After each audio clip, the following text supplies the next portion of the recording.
بسم اللہ الرحمن الرحیم۔ السلام علیکم معزز سامعین، کاشانہ بصیرت کے یوٹیوب چینل پر آپ سب کو خوش آمدید کہتی ہوں، جس سے کہ ہم کتاب جناب فاطمہ زہرا اسلام کی مثالی خاتون پڑھ رہے ہیں، اور اس کے صفحہ نمبر 24 تک ہم پڑھ چکے تھے۔ صفحہ نمبر 25 سے آج ہم شروع کریں گے۔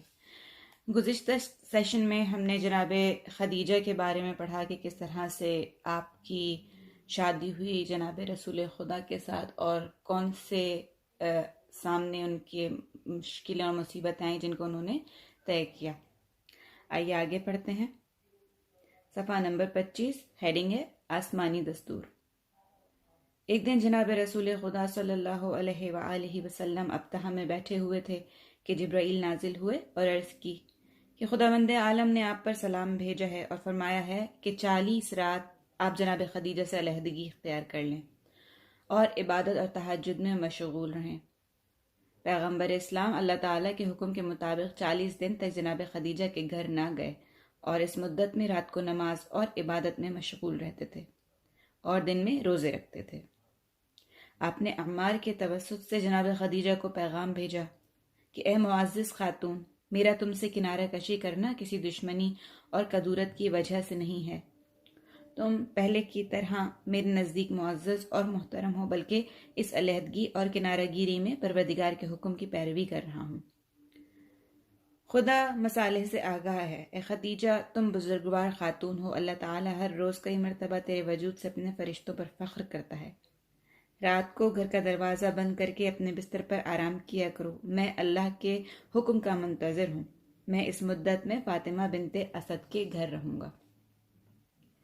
جناب خدیجہ پیغمبر اسلام کی ہدایات کے مطابق عمل کرتی، لیکن اس مدت میں اپنے محبوب کی جدائی میں غمگین رہتے ہوئے رویا کرتی۔ جب اسی طرح 40 دن مکمل ہو گئے تو اللہ تعالیٰ کی طرف سے فرشتہ نازل ہوا اور بہشت سے غذا لایا اور عرض کی، آج رات اس بہشتی غذا کو تناول کیجیے۔ رسول خدا نے اس روحانی اور بہشتی غذا سے افطار کیا۔ جب آپ نماز اور عبادت کے لیے کھڑے ہوئے تو جبرائیل نازل ہوئے اور عرض کی، اے رسول اکرم، آج رات مستحبی نماز کو رہنے دیجیے اور جناب خدیجہ کے پاس تشریف لے جائیے، کیونکہ اللہ تعالیٰ نے ارادہ کر رکھا ہے کہ آپ کے صلب سے ایک پاکیزہ بچہ خلق فرمائے۔ پیغمبر اکرم جلدی میں جناب خدیجہ کے گھر کی جانب روانہ ہوئے۔ جناب خدیجہ فرماتی ہیں کہ اس رات بھی میں حسب معمول دروازہ بند کر کے اپنے بستر پر آرام کر رہی تھی کہ اچانک دروازہ کھٹکھٹانے کی آواز آئی۔ میں نے کہا، کون ہے؟ سوائے محمد کے کسی کو سزاوار نہیں کہ وہ دروازہ کھٹکھٹائے۔ پیغمبر علیہ السلام کی دل نشین آواز میرے کانوں میں آئی کہ آپ فرما رہے تھے کہ دروازہ کھولو، میں محمد ہوں۔ میں نے جلدی سے دروازہ کھولا۔ آپ خندہ پیشانی کے ساتھ گھر میں داخل ہوئے اور بہت زیادہ وقت نہیں گزرا تھا کہ فاطمہ سلام اللہ علیہ کا نور باپ کے صلب سے ماں کے رحم میں منتقل ہوا۔ اس بات کا ریفرنس ہے بہار الانوار کی جلد نمبر 16 صفحہ نمبر 78۔ اگلی ہیڈنگ ہے حمل کا زمانہ۔ جناب خدیجہ میں آہستہ آہستہ حاملہ ہونے کے آثار نمودار ہونے لگے اور خدیجہ کو تنہائی کے درد اور رنج سے نجات مل گئی، اور آپ اس بچے سے جو آپ کے شکم مبارک میں تھا مانوس رہنے لگی۔ امام جعفر صادق علیہ السلام فرماتے ہیں کہ جب سے جناب خدیجہ نے جناب رسول خدا سے شادی کی تھی، تب سے مکہ کی عورتوں نے آپ سے روابط، آمد و رفت اور سلام و دعا ختم کر دیے تھے، اور ان کی یہ کوشش ہوتی تھی کہ آپ کے گھر میں کوئی بھی عورت نہ آنے پائے۔ مکہ کی بڑی شخصیت کی مالک خواتین نے جناب خدیجہ کو تنہا چھوڑ کر آپ سے الفت و محبت کو ختم کر دیا تھا۔ اسی وجہ سے آپ اندوہناک اور غمناک رہتی تھیں، اور آہستہ آہستہ آپ تنہائی سے مانوس ہو گئی تھیں۔ لیکن جب سے جناب فاطمہ سے حاملہ ہوئی تھیں تو آپ کو تنہائی کے غم سے نجات مل گئی تھی، اور آپ اس بچے سے جو آپ کے شکم مبارک میں تھا مانوس رہنے لگی، اور اسی سے راز و نیاز کر کے خوش و خرم رہتی تھی۔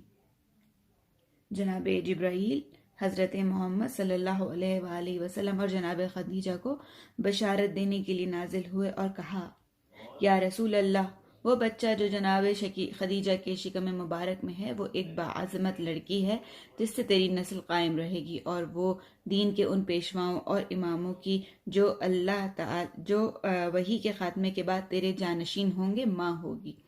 جناب رسول خدا صلی اللہ علیہ وآلہ وسلم نے اللہ تعالیٰ کی اس بشارت کو جناب خدیجہ سے بیان کیا اور اس خبر سے جو دل کو خوش کرنے والی تھی آپ کو خوشنود کیا۔ اس کا ریفرنس موجود ہے دلائل الامامہ صفحہ نمبر 8۔ جی ہاں، وہ خدیجہ کہ جس نے توحید اور خدا پرستی کے لیے اپنا سب کچھ قربان کر دیا تھا اور ہر قسم کی محرومی اور سختی کو برداشت کرنے پر تیار ہو گئی تھیں اور اپنی بے پناہ دولت کو اسی مقدس غرض کے لیے وقف کر رکھا تھا، اپنے دوست اور غمگسار چھوڑ چکی تھی، جناب محمد اور ان کی بزرگ مقدس ہدف کو سوائے اللہ کے ہر چیز پر ترجیح دیتی تھی۔ جب آپ نے رسول خدا صلی اللہ علیہ وآلہ وسلم کی مبارک زبان سے اس قسم کی بشارت سنی کہ جس سے اللہ تعالیٰ نے اسے اس قسم کی بڑی سعادت سے نوازا کہ جس سے دین کے معصوم پیشوا پیدا ہوں گے، تو آپ کا دل خوشی سے باغ باغ ہو گیا اور آپ کی فداکاری کی حس کو اس سے زیادہ تحریک ملی اور اپنے خدا اور اس بچے سے جو ان کے شکم مبارک میں تھا مانوس رہنے لگی۔ اگلی ہیڈنگ ہے ولادت فاطمہ سلام اللہ علیہا۔ جناب خدیجہ کی حاملگی کی مدت ختم ہوئی اور ولادت کا وقت قریب آیا۔ جناب خدیجہ درد ذہ میں تڑپ رہی تھیں۔ اسی دوران کسی کو اپنی سابقہ سہیلیوں اور قریش کی عورتوں کے پاس روانہ کیا اور پیغام دیا کہ پرانے کینے کو فراموش کر دو اور اس خطرناک موقع پر میری فریاد رسی کرو اور بچے کی ولادت میں میری مدد کو آؤ۔ تھوڑی دیر کے بعد وہ شخص روتے ہوئے جناب خدیجہ کے پاس واپس آیا اور کہا کہ جس کے گھر کا دروازہ میں نے کھٹکھٹایا اس نے مجھے اندر نہیں آنے دیا، اور تمہاری خواہش کو رد کرتے ہوئے سب نے یک زبان کہا کہ خدیجہ سے کہہ دو کہ تم نے ہماری نصیحت قبول نہ کی تھی اور ہماری مرضی کے خلاف ایک فقیر یتیم سے شادی کر لی تھی، اس لیے نہ ہم تمہارے گھر آ سکتے ہیں اور نہ تمہاری مدد کر سکتے ہیں۔ جب جناب خدیجہ نے کینہ پرور عورتوں کا یہ زبانی زخم لگانے والا پیغام سنا تو تمام سے چشم پوشی کرتے ہوئے اپنے خالق دو جہان خدا کی طرف متوجہ ہو گئیں۔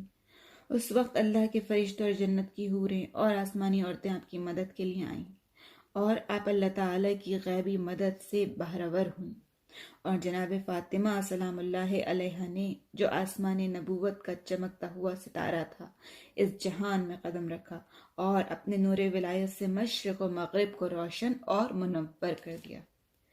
اس بات کا ریفرنس موجود ہے دلائل الامامہ صفحہ نمبر 8۔ اس کے علاوہ بہار الانوار میں بھی اس کا ریفرنس موجود ہے، جلد نمبر 43 صفحہ نمبر 2 اور جلد نمبر 16 صفحہ نمبر 80۔ اگلی ہیڈنگ پر چلتے ہیں، پیدائش کی تاریخ۔ جناب فاطمہ علیہ السلام کی پیدائش کی تاریخ میں علماء کے درمیان اختلاف ہے، لیکن علماء شیعہ کے درمیان مشہور ہے کہ آپ جمعہ کے دن 20 جمادی الثانی بعثت کے بعد 5ویں سال میں پیدا ہوئیں۔ اگرچہ سنی علماء نے آپ کی پیدائش کو بعثت کے پہلے بتلایا ہے، چنانچہ عبد الرحمن بن جوزی تذکرۃ الخواص کے صفحہ نمبر 306 پر رقم طراز ہے کہ تاریخ نویسوں نے لکھا ہے کہ جناب فاطمہ اس سال متولد ہوئیں جس سال قریش مسجد الحرام کی تعمیر میں مشغول تھے، یعنی بعثت سے 5 سال پہلے۔ محمد بن یوسف حنفی نے اپنی کتاب در السمتین کے صفحہ نمبر 175 پر لکھا ہے کہ فاطمہ اس سال متولد ہوئیں کہ جس سال قریش خانہ کعبہ کی تعمیر میں مشغول تھے، اور اس وقت پیغمبر علیہ السلام کا سن مبارک 35 سال کا تھا۔ ابو الفرج مقالۃ الطالبین کے صفحہ نمبر 30 پر لکھتے ہیں کہ فاطمہ بعثت سے پہلے اس سال متولد ہوئیں جس سال خانہ کعبہ تعمیر ہوا۔ مجلسی نے بہار الانوار کی جلد نمبر 43 کے صفحہ نمبر 213 پر لکھا ہے کہ ایک دن عبداللہ بن حسن خلیفہ حشام بن عبد الملک کے دربار میں گئے، جہاں پہلے سے اس دربار میں کلبی بھی موجود تھا۔ حشام نے عبداللہ سے کہا کہ فاطمہ کی کتنی عمر تھی؟ عبداللہ نے اس کے جواب میں کہا 30 سال۔ حشام نے یہی سوال بعین ہی کلبی سے کیا تو اس نے جواب میں کہا 35 سال۔ حشام جناب عبداللہ کی طرف متوجہ ہوئے اور کہا کہ آپ نے کلبی کی بات سنی؟ کلبی کی معلومات نسب کے بارے میں خاصی ہیں۔ جناب عبداللہ نے جواب دیا، اے امیر المومنین، میری ماں کا حال آپ مجھ سے پوچھیں اور کلبی کی ماں کے حالات اس سے۔ لیکن شیعہ علماء کی اکثریت نے جیسے کہ ابن شہر عاشوب نے جلد نمبر 3 کے صفحہ نمبر 397 پر، کلینی نے کافی کی جلد نمبر 1 کے صفحہ نمبر 485 پر، مجلسی نے بحار الانوار کی جلد 43 کے صفحہ نمبر 694 پر، اور حیات القلوب کی جلد نمبر 2 کے صفحہ نمبر 149 پر، محدث قمی نے منتہی الامان کی جلد نمبر 1 کے صفحہ نمبر 97 پر، محمد تقی سپہرے نے ناسخ التواریخ کے صفحہ نمبر 17 پر، علی ابن عیسیٰ نے کشف الغمہ کی جلد نمبر 2 کے صفحہ نمبر 75 پر، طبری نے دلائل الامامہ کے صفحہ 7 پر، فیض کاشانی نے وافی کی جلد نمبر 1 کے صفحہ نمبر 173 پر۔ ان تمام علماء اور دوسرے دیگر علماء نے لکھا ہے کہ جناب فاطمہ بعثت کے 5 سال بعد متولد ہوئیں۔ ان علماء کا مدرک وہ دلیل اور روایات ہیں جو انہوں نے ائمہ اطہار سے نقل کی ہیں۔ ابو بصیر نے روایت کی ہے کہ امام جعفر صادق علیہ السلام نے فرمایا کہ فاطمہ سلام اللہ علیہا 20 جمادی الثانی کو، جب پیغمبر اکرم کی 45 سال کی عمر مبارک تھی، اس دنیا میں تشریف لائیں۔ 8 سال تک باپ کے ساتھ مکہ میں رہیں اور 10 سال تک باپ کے ساتھ مدینہ میں گزاری۔ باپ کے بعد 75 دن زندہ رہیں اور 3 جمادی الثانی 11 ہجری کو وفات پا گئیں۔ لیکن قارئین پر یہ بات مخفی نہیں ہے کہ آپ کی وفات کا 3 جمادی الثانی کو ہونا آپ کا پیغمبر کے بعد 75 دن زندہ رہنے کے ساتھ درست قرار نہیں پاتا، بلکہ پیغمبر کے بعد 95 دن رہنا معلوم ہوتا ہے۔ لہٰذا ہو سکتا ہے کہ 70 عربی میں، جس کے معنی 70 کے ہیں، لفظ 90 سے کہ جس کے معنی 90 کے ہیں، اشتباہ میں نقل کیا گیا ہو۔ حبیب سجستانی کہتے ہیں کہ میں نے امام محمد باقر علیہ السلام سے سنا کہ آپ نے فرمایا کہ جناب فاطمہ دختر پیغمبر اسلام رسول اللہ کی بعثت کے 5 سال بعد متولد ہوئیں اور آپ کی وفات کے وقت 18 سال 75 دن عمر مبارک کے گزر چکے تھے۔ یہ اصول کافی کی جلد نمبر 1 صفحہ نمبر 457 پر موجود ہے۔ ایک روایت کے مطابق آپ کی شادی 9 سال کی عمر میں کی گئی۔ سعید بن مسیب نے کہا ہے کہ میں نے زین العابدین علیہ السلام کی خدمت میں عرض کی کہ پیغمبر علیہ السلام نے جناب فاطمہ کی شادی حضرت علی علیہ السلام کے ساتھ کس سن میں کی تھی؟ آپ نے فرمایا ہجرت کے 1 سال بعد۔ اس وقت حضرت فاطمہ 9 سال کی تھیں۔ یہ روضہ کافی طبع نجف اشرف 1385 ہجری کے صفحہ نمبر 281 پر موجود ہے۔ اس قسم کی احادیث سے مستفاد ہوتا ہے کہ جناب فاطمہ رسول خدا کی بعثت کے بعد متولد ہوئیں۔ صاحب کشف الغمہ نے ایک روایت نقل کی ہے کہ جس میں 2 متضاد چیزوں کو جمع کر دیا ہے، کیونکہ انہوں نے نقل کیا کہ امام محمد باقر علیہ السلام نے فرمایا کہ جناب فاطمہ رسول اللہ کی بعثت کے 5 سال بعد متولد، اور وہ سال تھا کہ جس میں قریش خانہ کعبہ کی تعمیر کرنے میں مشغول تھے، اور آپ کی عمر وفات کے وقت 18 سال 75 دن تھی۔ یہ کشف الغمہ کی جلد نمبر 2 اور صفحہ نمبر 75 پر موجود ہے۔ آپ خود ملاحظہ کر رہے ہیں کہ اس حدیث میں واضح تناقض موجود ہے، کیونکہ ایک طرف تو اس میں یہ کہا گیا ہے کہ جناب فاطمہ رسول کی بعثت کے 5 سال بعد متولد ہوئیں اور وفات کے وقت آپ کی عمر 18 سال 75 دن تھی، اور دوسری طرف اسی روایت میں یہ کہا گیا ہے کہ آپ کی ولادت کے وقت قریش خانہ کعبہ تعمیر کر رہے تھے۔ یہ دونوں مطلب جمع نہیں ہو سکتے، کیونکہ خانہ کعبہ کی تعمیر اور تجدید پیغمبر علیہ السلام کی بعثت کے 5 سال بعد ہوئی تھی، نہ کہ بعثت کے بعد۔ بہرحال اس حدیث میں اشتباہ ہوا ہے۔ لفظ قبل البعثہ کو بعد البعثہ نقل کیا گیا ہے، یا قریش تنبی البیت یعنی قریش خانہ کعبہ کی تعمیر کر رہے تھے کا جملہ راوی نے اپنی طرف سے اضافہ کر دیا ہے، جسے امام علیہ السلام نے نہیں فرمایا ہوگا۔ کافمی نے مصباح میں لکھا ہے کہ فاطمہ جمعہ کے دن 20 جمادی الثانی بعثت کے دوسرے سال دنیا میں تشریف لائیں۔ یہ بحار الانوار جلد نمبر 43 کے صفحہ نمبر 9 پر بھی موجود ہے۔ ان اقوال کے نقل کرنے سے یہ واضح ہو گیا کہ علماء اسلام کے اس درمیان جناب فاطمہ کی ولادت کے سلسلے میں بہت زیادہ اختلاف ہے، لیکن چونکہ اہل بیت کے افراد آپ کی ولادت بعثت کے 5 سال بعد مانتے ہیں، لہٰذا ان کا قول سنی تاریخ نویسوں پر مقدم ہوگا، کیونکہ ائمہ اطہار اور پیغمبر کے اہل بیت اور حضرت زہرا کی اولاد دوسروں کی نسبت اپنی والدہ کے سن اور عمر مبارک سے زیادہ باخبر ہیں۔ اگر کوئی یہاں یہ اعتراض اٹھائے کہ جناب خدیجہ نے بعثت کے 10ویں سال میں وفات پائی ہے اور اس وقت آپ کی عمر 65 سال تھی، لہٰذا جناب فاطمہ کی ولادت اگر بعثت کے 5 سال بعد مانی جائے تو لازم آئے گا کہ جناب خدیجہ 59 سال کی عمر میں جناب فاطمہ سے حاملہ ہوئیں، جو قابل قبول نہیں ہے۔ کیا اس عمر میں حاملہ ہونا تسلیم کیا جا سکتا ہے؟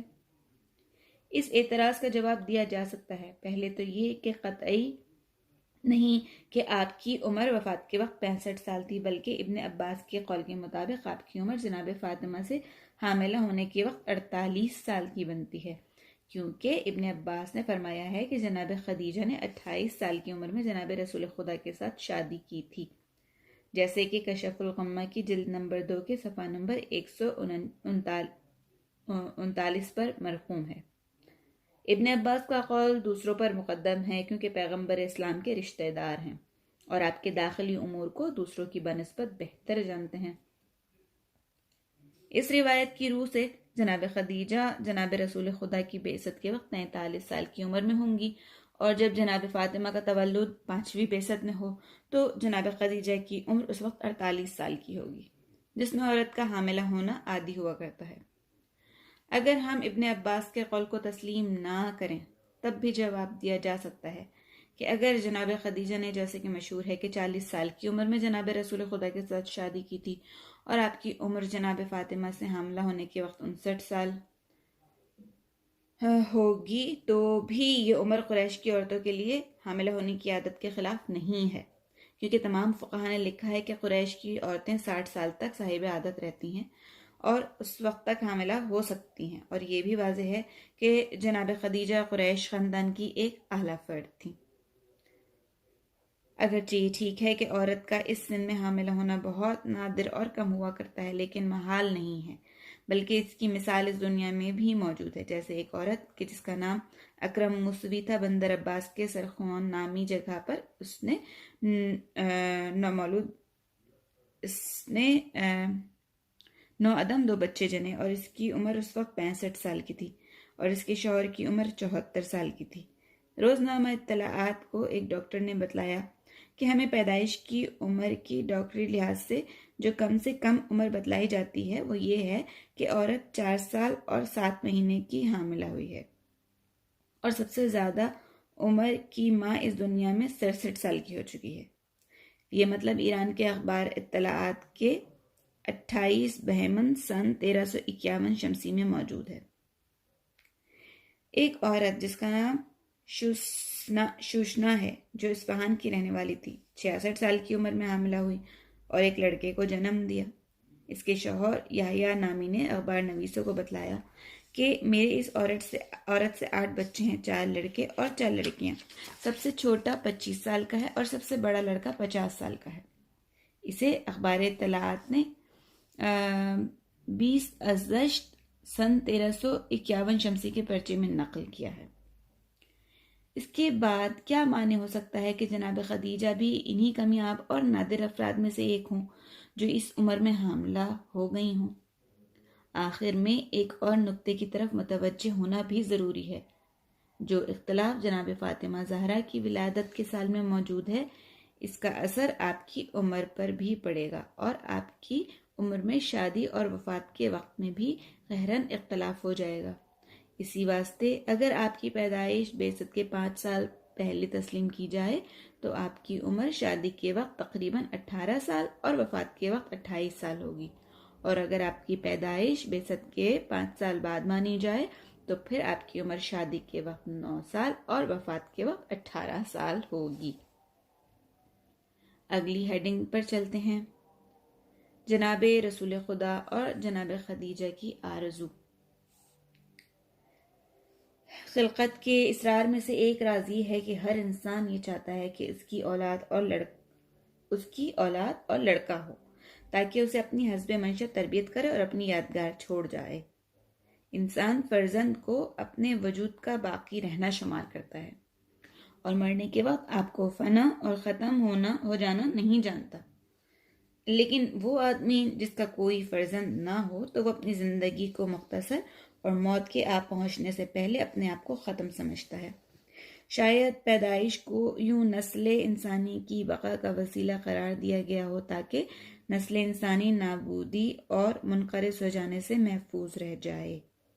جی ہاں، پیغمبر اور جناب خدیجہ بھی اسی قسم کی تمنا رکھتے تھے، اور وہ خدیجہ جو خدا پرستی اور بشریت کی نجات کے لیے کسی قربانی سے دریغ نہ کرتی تھیں، اور پیغمبر کے مقدس ہدف کو آگے بڑھانے میں مال و دولت اور رشتہ داروں اور دوستوں سے بھی قطع تعلقی سے گریز نہ کرتی تھیں، بغیر کسی قید و شروط کے جناب رسول خدا کی خواہشات کے سامنے سر تسلیم خم کر چکی تھیں۔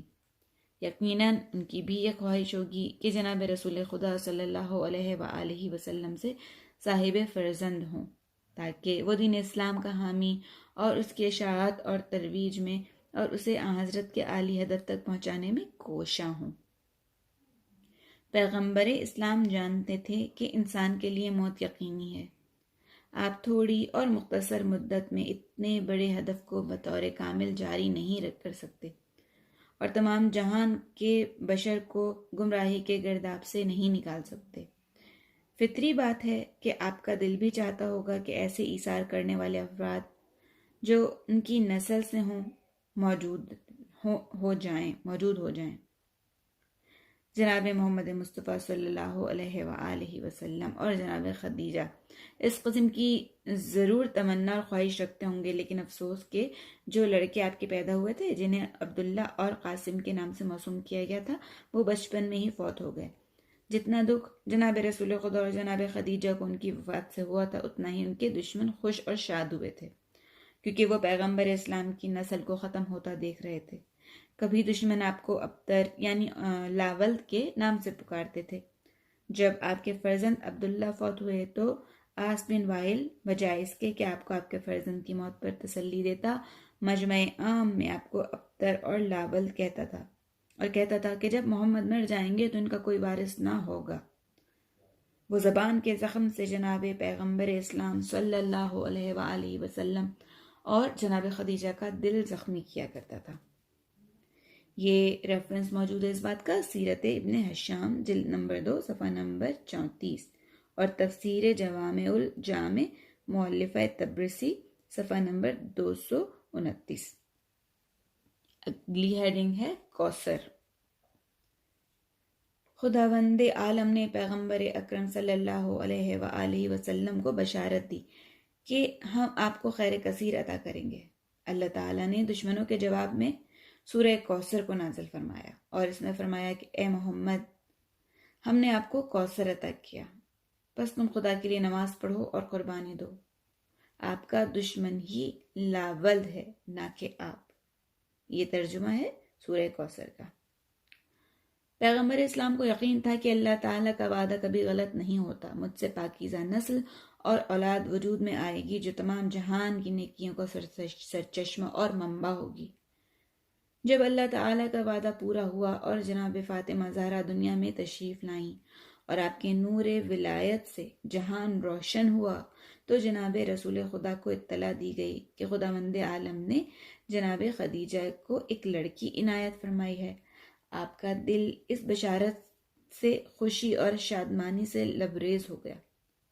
آپ لڑکی ہونے سے نہ صرف غمگین نہ ہوئے، بلکہ اس وسیلے سے آپ کا دل مطمئن ہو گیا اور اللہ تعالیٰ کی خوشخبری کے آثار کا مشاہدہ فرمانے لگے۔ جی ہاں، پیغمبر اکرم ان کوتاہ فکر اور جاہلیت کے زمانے کے ان نادانوں میں سے نہ تھے جو لڑکی کے وجود پر شرمندہ ہوتے اور غصے کو فرو کرنے کے لیے اس کی بے گناہ ماں کو گالیاں اور ظلم کا نشانہ بناتے، لوگوں سے منہ چھپاتے۔ یہ اس بات کا ریفرنس دیا گیا ہے کہ اس بات کی گواہی موجود ہے سورہ نحل کی آیت نمبر 58 میں۔ آگے چلتے ہیں۔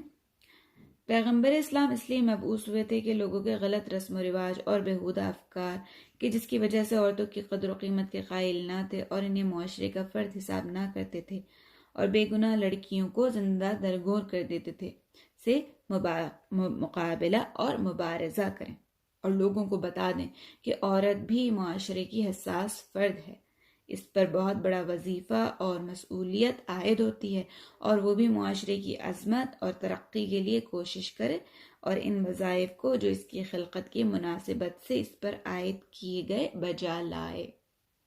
جی ہاں، اللہ تعالیٰ نے عملی طور سے عالم کی عورت کی قدر و قیمت سمجھائی ہے۔ یہی وجہ ہے کہ پیغمبر اسلام کی ذریت اور پاک نسل کو ایک لڑکی میں قرار دیا اور اس طرح مقدر فرمایا کہ امام اور دین اسلام کے رہبر اور پیشوا تمام کے تمام جناب فاطمہ اطہر کی نسل سے وجود میں آئیں۔ اللہ تعالیٰ نے اس طرح ان نادان لوگوں کے منہ پر جو لڑکی کو اپنی اولاد شمار نہیں کرتے تھے بلکہ اس کے وجود کو موجب عار اور ننگ سمجھتے تھے مضبوط تماچا مارا۔ عزیز سامعین، یہاں پر ہم اس سیشن کا اختتام کرتے ہیں صفحہ نمبر 37 پر، کہ جہاں پر ہم نے جناب فاطمہ زہرا کی ولادت کے حوالے سے چند تفصیلات کو اور ان کی عمر کے حوالے سے چند تفصیلات کو ڈسکس کیا۔ انشاءاللہ اگلے سیشن میں صفحہ نمبر 37 کی اگلی ہیڈنگ سے شروع کریں گے کہ جہاں پہ جناب فاطمہ زہرا کی رضایت اور اس سے آگے کے تمام افکار کے بارے میں گفتگو ہوئی ہے۔ جب تک کے لیے اجازت چاہتی ہوں۔ والسلام علیکم ورحمۃ اللہ وبرکاتہ۔